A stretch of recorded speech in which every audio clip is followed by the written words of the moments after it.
Bonjour, bonjour. Voici venu le temps d'une nouvelle petite enquête.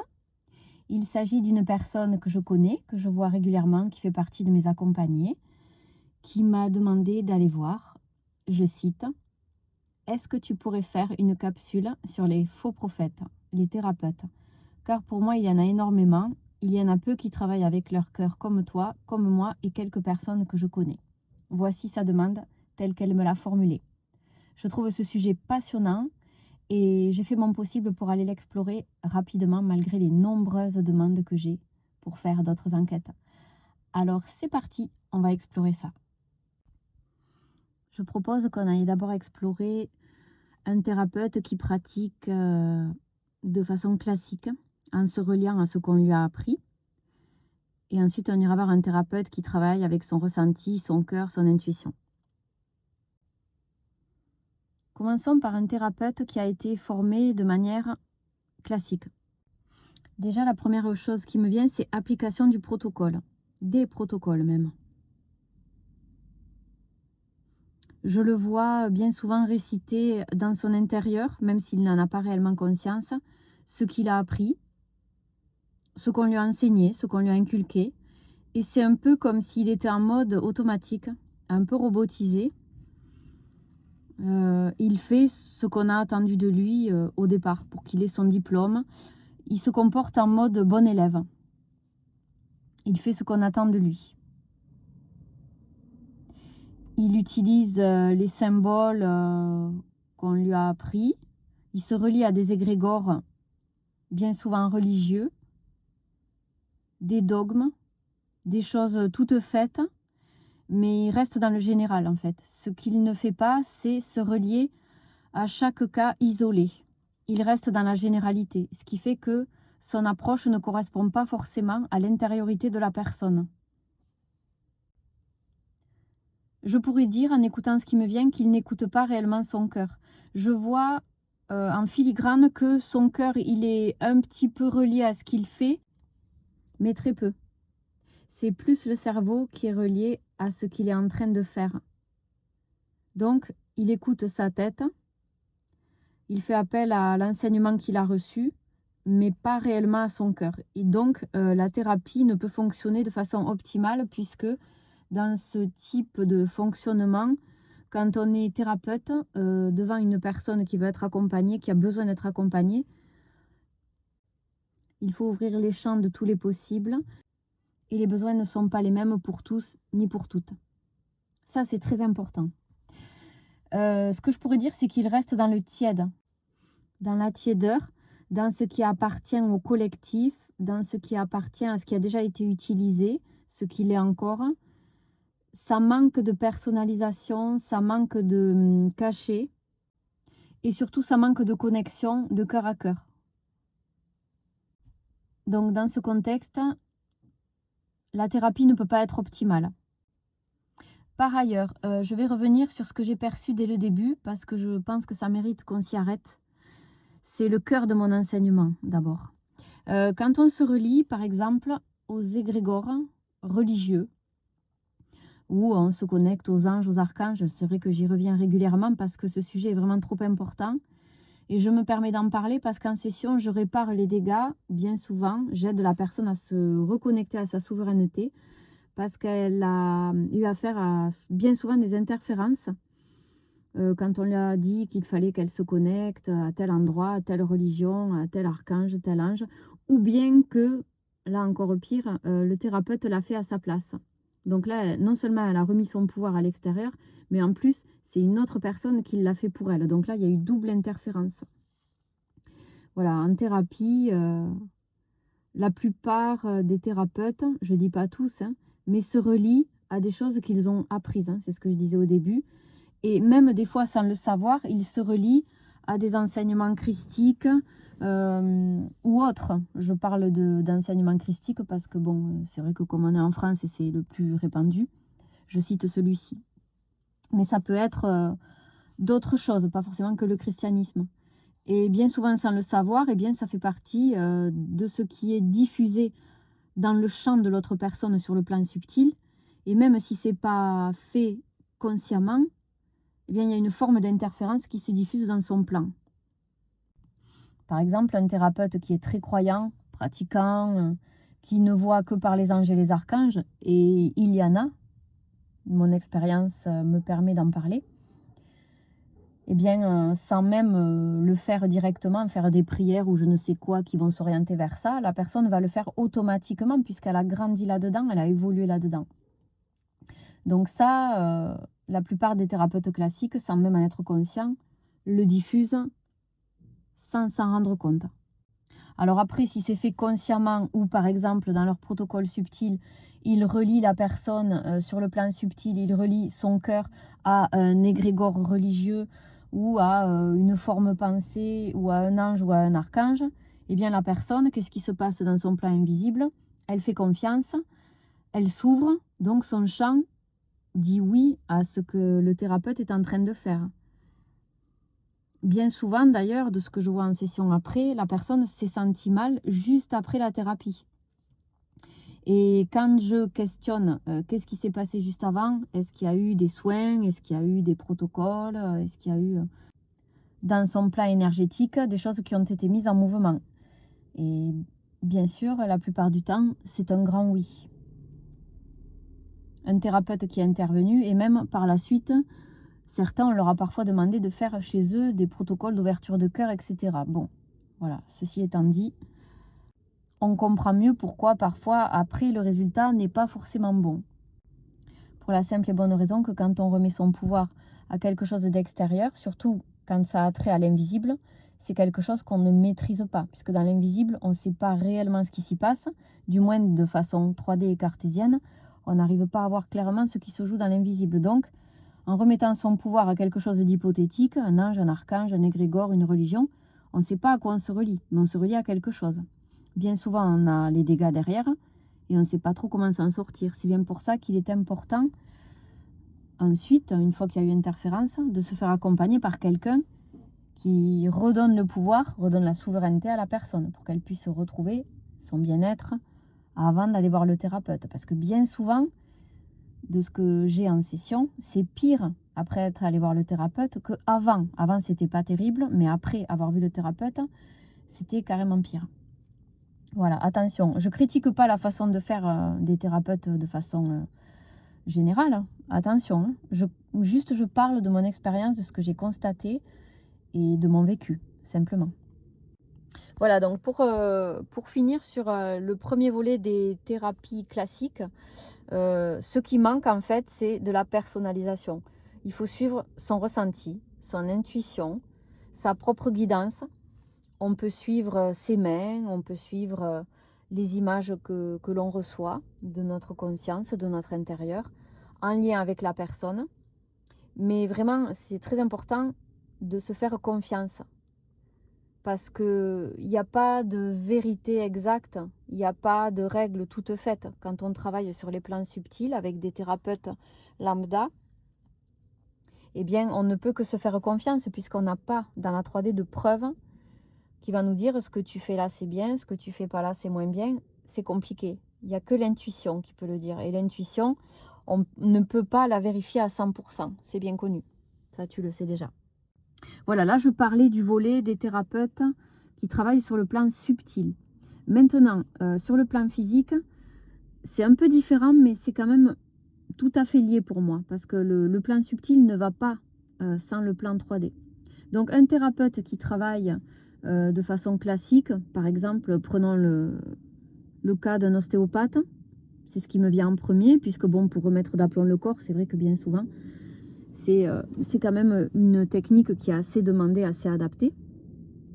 Alors si je prends l'exemple d'un thérapeute ostéopathe classique qui soigne en fonction de ce qu'il a appris, là c'est pareil, il applique les protocoles. Là je vois des zones du corps, il a appris, il répète, voilà, il fait selon comment il a appris. Bon, là c'est déjà un peu plus efficace puisque c'est fonctionnel. C'est biologique, c'est corporel, donc c'est déjà un peu plus adapté. On remet en mouvement un corps qui a eu un blocage. C'est déjà beaucoup moins délétère que quand on agit sur le plan invisible. Donc c'est un peu différent. De ce que je perçois dans ce type de thérapie, c'est qu'il y a de plus en plus de personnes qui s'orientent aussi vers le plan subtil et pas uniquement le plan physique. C'est là que c'est intéressant. Mais attention, là ça rejoint le cas dont j'ai parlé juste avant. Si on s'oriente vers une thérapie sur les plans subtils, là il faut que ce soit complet. Il faut essayer de se relier vraiment à ce qu'on ressent avec la personne lambda qu'on a en séance. Il ne faut pas rester dans le protocole général à se relier à des égrégores, des formes pensées, etc. Sinon, ça peut interférer la personne et en plus, c'est très incomplet parce que chaque cas est différent. C'est ce que j'ai dit juste avant. Toujours sans critiquer la façon de travailler de chaque thérapeute. Attention, je respecte. Mais vraiment, là, c'est vraiment mon ressenti que je présente et surtout mon vécu à travers toutes les séances que j'ai pu faire jusqu'alors. Maintenant, je vais prendre le cas d'un thérapeute qui travaille avec le cœur, comme disait mon auditrice, qui l'a si bien exprimé. C'est très important d'aller voir ça. Donc, travailler avec le cœur, ça veut dire quoi? Ça veut dire tout simplement se faire confiance et lâcher les protocoles qu'on nous a appris. Donc là, c'est se laisser guider par ses mains, par son intuition, par les images qu'on reçoit, encore une fois. Pas besoin de se relier à quelque chose d'extérieur, pas besoin de faire des prières, pas besoin de répéter 3 fois les protocoles. Parce que là, c'est ce qu'on nous apprend. Par exemple, on fait un soin sur 21 jours, on se frotte les mains avant de commencer un soin énergétique, on répète telle chose 3 fois. Bon, tout ça, c'est très binaire. C'est ou blanc ou noir. Moi, honnêtement, dans ce que je fais aujourd'hui, j'ai lâché ça depuis très longtemps. C'est-à-dire que je fais vraiment ce qui me vient. Et tout est possible. Et c'est comme ça, justement, que j'ai compris la puissance de mon accompagnement, de mes soins et de mes sessions. Justement, en lâchant le connu, en lâchant le doute. Parce qu'une fois qu'on lâche le doute et qu'on lâche toutes les questions qui vont autour, est-ce que je vais y arriver? Est-ce que je vais bien faire? Est-ce que? Quand on enlève les est-ce que, c'est là que la magie opère. Ça demande à faire un bond. Un petit bond au départ, pourquoi pas. Mais déjà un premier bond, un premier pas. Ok, je teste, ça coûte rien. Si on ne se sent pas légitime, on peut proposer à une personne de tester avec nous comme ça, juste pour voir. Un cobaye, si on ne se sent pas vraiment encore rassuré quant à nos capacités, on peut tester sans faire payer la séance ou bien en faisant un petit prix en guise de test. Voilà, pour juste vraiment tâter le terrain. C'est ce que j'ai fait au début me concernant. Quand j'ai fait des communications animales et des soins énergétiques, je proposais des petits prix, histoire de me montrer que j'étais capable. Bon, après, très rapidement, j'ai vu que ça défilait parce que j'avais de très très bons résultats. Je parle sans ego là-dedans, je cite mon expérience. J'avais de moins en moins de temps pour faire ça de façon gracieuse. Et puis de toute façon, c'est devenu mon métier. Donc petit à petit, j'ai mis des tarifs abordables. Et puis bon, le temps de créer ma micro-entreprise, après j'ai mis mes propres tarifs. Et c'était tout à fait légitime. Mais au départ, voilà, je me suis entraînée, j'ai testé, j'ai expérimenté, j'ai exploré. Et c'est comme ça que ça s'est fait. J'ai pris confiance en moi petit à petit. Et puis, les résultats étant de mieux en mieux, je me suis dit, bon, maintenant, voilà, je vais en faire mon métier. Donc, tout ça pour dire que un thérapeute qui travaille avec le cœur, pour lui, tout est possible. Il n'y a pas de règles, il n'y a pas de loi, si ce n'est une loi éthique, une loi de respect, de discrétion par rapport aux personnes qu'il reçoit en soins, bien sûr. Toujours de l'éthique, le non-jugement. Et à partir du moment où il a, par exemple, ce type de valeur, eh bien, il ne peut travailler qu'avec son cœur. Une fois qu'il a compris également qu'on ne remet pas son pouvoir à l'extérieur, à un égrégore quel qu'il soit, à une religion quelle qu'elle soit. Et je ne critique pas la religion, ni les croyants, ni les pratiquants. Attention, on peut très bien aller à l'église, on peut aller à la messe, on peut prier. Mais à partir du moment où on garde sa souveraineté, voilà, ça peut fonctionner. Il s'agit de ne pas la perdre. Quand par exemple on s'en remet totalement à Dieu pour exaucer des miracles, qu'on le supplie de nous exaucer dans notre maladie ou dans quelque chose qu'on rencontre qui est difficile, c'est là qu'on perd son pouvoir. Et c'est sur ça que je mets en garde régulièrement. Attention. Donc là, un thérapeute qui travaille avec son cœur, qu'il travaille sur le plan subtil comme physique, il sort des protocoles, il sort du connu, il sort du « je dois ». Voilà, il s'écoute et il avance en confiance. Voilà, c'est exactement ça. Et là, je vois que c'est possible, même pour, par exemple, j'ai pris le cas d'un ostéopathe tout à l'heure, j'y reviens, même pour un ostéopathe, c'est tout à fait possible de travailler en conscience, en s'écoutant avec le cœur. Parce que là, à ce compte-là, il fait référence à ce qu'il a appris sur, par exemple, les zones du corps, en complément de sa guidance. Voilà. Et les deux en même temps, ça va très bien ensemble. D'ailleurs, comme je le disais tout à l'heure, je perçois qu'il y a de plus en plus d'ostéopathes qui travaillent maintenant d'abord avec le plan subtil, comprendre l'émotionnel avec le corps. Et ça, j'en ai rencontré déjà. Donc là, c'est très intéressant. Parce que quelque part, ça casse la dynamique habituelle de la mécanique du corps. Voilà, je fais comme ci, comme ça, je fais craquer, je remets en place le corps. Maintenant, il y a des ostéopathes qui sont super bons, qui ne font même plus craquer les zones. Donc, pourquoi? Parce qu'ils écoutent le corps. Ils savent que là, il y a une émotion. En y mettant un peu de douceur, ça va la débloquer. Donc là, ils écoutent leur cœur, ils écoutent leur ressenti. Et c'est bien souvent plus efficace qu'un ostéopathe classique qui va à cash, boum, boum, je te fais craquer, tu ressors. On se voit quand c'est à nouveau bloqué. C'est bien, mais il y a deux approches. Et celle qui est douce avec le plan du cœur, le thérapeute qui s'écoute, c'est quand même bien plus doux, bien plus différent. Et pour le corps, c'est souhaitable, bien entendu. Sans critiquer les ostéopathes qui font craquer, boum boum, etc. La séance est finie, on n'en parle plus. C'est aussi très efficace. Mais il y a une autre approche où travailler avec le cœur est très très bien en travaillant dans la 3D également. De toute façon, le plan de la 3D et le plan subtil sont toujours interreliés. Il n'y a pas de mystère. Voilà, donc pour faire une mini conclusion sur ces types de thérapeutes, l'idée c'est de travailler, oui bien sûr, on tient compte du corps, on ne peut pas nier le corps puisque c'est notre meilleur allié le corps, c'est notre outil principal pour expérimenter dans la matière ici, avec notre plan invisible. Donc c'est très bien de travailler avec le corps, mais quand derrière on met notre cœur, notre ressenti, notre éthique, et qu'on ne se relie pas aux choses extérieures, aux religions, aux égrégores extérieurs systématiquement ou même de façon automatique, parce qu'on ne sait jamais vraiment ce qu'il y a derrière. On peut travailler avec ça, mais moi je le déconseille. Enfin, en tout cas, dans ma méthode, je ne le fais pas. Il faut vraiment qu'on soit sûr de ce à quoi on se rattache, quoi. Et le mieux, c'est de se rattacher à son cœur. Il n'y a rien de mieux que de se rattacher à son propre ressenti, se faire confiance. C'est aussi à travers ce type de soins où on se fait confiance, qu'on comprend notre puissance. En sortant des protocoles, puisqu'on se dit, ben voilà, la façon dont je soigne, ça fonctionne. J'ai pas besoin de tous ces protocoles, je lâche le protocole. Et c'est là qu'on voit notre pleine souveraineté, notre plein pouvoir.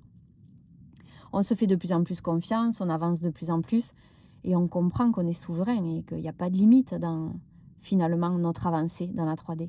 L'invisible devient visible dans notre matérialité. Et c'est là que c'est génial. C'est là que c'est magique, ça devient magique, même si au départ ça l'est pas. Voilà, voilà, j'espère que cette petite enquête t'aura plu et que tu auras compris qu'on peut devenir puissant sans limite finalement. Plus on maîtrisera notre 3D à travers l'invisible, plus on deviendra puissant. Et c'est ce que j'enseigne au travers de mes sessions. Tiens, avant de clôturer, il me vient encore un exemple de faux prophètes ou thérapeutes non alignés. Ceux qui travaillent pour l'argent. Je pense qu'il faut qu'on l'aborde ça aussi. Effectivement, je perçois qu'il y a une catégorie de thérapeutes qui utilisent la demande, on pourrait dire. La demande et sont dans une forme d'opportunisme et se calent sur la demande pour voir où ils peuvent faire de l'argent, où ils peuvent en tirer profit, où ils peuvent avoir un intérêt quelconque là-dedans. Donc je perçois que certains vont faire le strict minimum en tant que formation. Ils vont mettre des diplômes qui n'ont pas vraiment de vraie valeur, puisque en fait un diplôme c'est un bout de papier.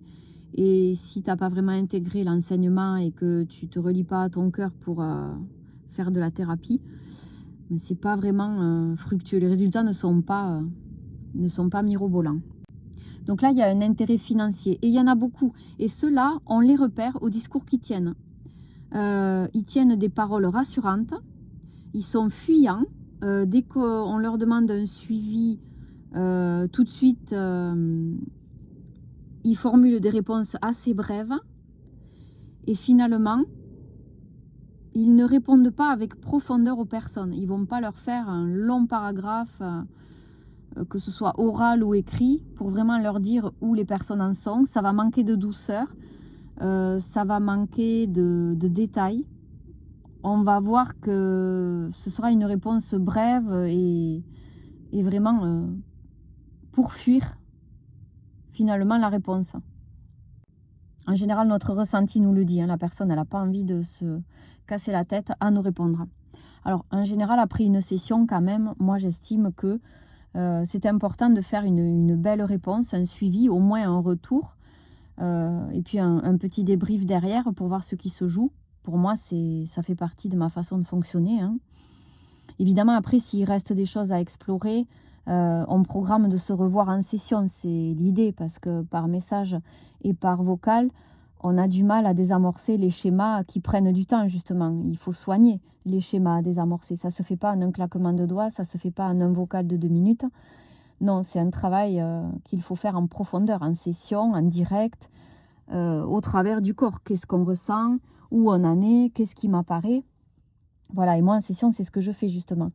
J'essaie que mon accompagné se relie à son intériorité pour me dire ce qu'il ou elle perçoit. Et c'est justement là que ça devient très très intéressant. Parce qu'à travers ses perceptions plus les miennes, le résultat est incroyable derrière. On voit des choses incroyables. Alors après, il se peut que les schémas reviennent. Après ça, bien sûr, ça ne se désamorce pas en un instant. On peut même être dans le déni, dans l'invalidation. Ça peut arriver, bien sûr, parce que quand on touche des schémas archaïques où on s'est construit, il y a une grosse résistance derrière. Et dans des cas compliqués comme ça, si on a affaire à un thérapeute qui est opportuniste, qui veut faire de l'argent ou qui n'est pas réellement investi dans sa pratique, ça va se sentir tout de suite. Il ne va pas faire un long débrief, il va rester bref, il va ramener tout de suite sur une session sans même faire un premier débrief. Voilà. On va le sentir tout de suite. Ce type de thérapeute, en général, quand on sort de session, on ne sent pas que c'est fou. C'est pas extrême. Donc, on s'est senti peut-être sur l'instant un peu bien. Mais après, sur la durée, bon, il n'y a pas vraiment de résultat, quoi. Donc là, on s'aperçoit que la personne, bon, ben, elle n'est pas dans la profondeur de ce qu'elle fait. Elle n'est pas reliée au cœur, elle est reliée au portefeuille. Généralement, ça se remarque. Maintenant, je sens que tu pourrais être intéressé par une petite fourchette de quels thérapeutes sont les plus présents. Alors, je vais me relier à mes perceptions pour voir ce qui ressort. Alors, en premier lieu, j'ai les thérapeutes qui se relient aux enseignements qu'ils ont reçus, aux égrégores, aux formes pensées, peut-être à des choses religieuses comme les prières, etc. Je vois que la majorité, c'est cela, pour commencer. Là, on pourrait dire, allez, ce qui m'est venu là, c'est maximum 3/4. Ça fait beaucoup, hein. Mais dans ces 3/4-là, on peut aussi inclure la deuxième fourchette qui vient en second, c'est les thérapeutes qui sont intéressés par l'argent. Ils sont inclus dans cette première catégorie. Alors ceux qui sont intéressés par l'argent, je perçois qu'ils sont entre la moitié et les 3/4 aussi. Donc l'un est fondu avec l'autre, ça dépend. Il y a un peu de chaque. Et ensuite, les thérapeutes qui travaillent avec leur cœur, ils sont encore minoritaires. Je perçois un petit quart, timide, mais ils sont amenés à s'expanser de plus en plus. Parce que plus les personnes seront en conscience, justement, plus ce type de thérapeute sera mis en lumière. Et justement, ce qui fait qu'ils peuvent exister et s'expanser, c'est la demande. Donc finalement, tu es précieux, tu es précieuse. Alors si chaque accompagné s'oriente vers un thérapeute qui travaille avec le cœur, eh bien ils vont s'expanser. Donc, feu vert. Recherchons les thérapeutes qui travaillent avec le cœur. C'est le meilleur moyen de se sentir bien, d'être relié à qui nous sommes réellement. Et c'est là que c'est très important. Voilà. Je pense avoir fait le tour pour cette petite enquête, qui finalement est quand même pas mal, je pense. On a vu beaucoup de choses.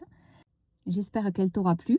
Et je remercie encore une fois mon accompagné pour m'avoir soumis ce sujet qui est vraiment très intéressant. Voilà, n'hésitez pas à me dire en commentaire, les amis, ce que vous en avez pensé, vos expériences. Si vous êtes thérapeute, n'hésitez pas à me dire comment vous travaillez. Ça sera un grand plaisir de vous lire. Et puis, je suis curieuse, donc n'hésitez pas, exprimez-vous.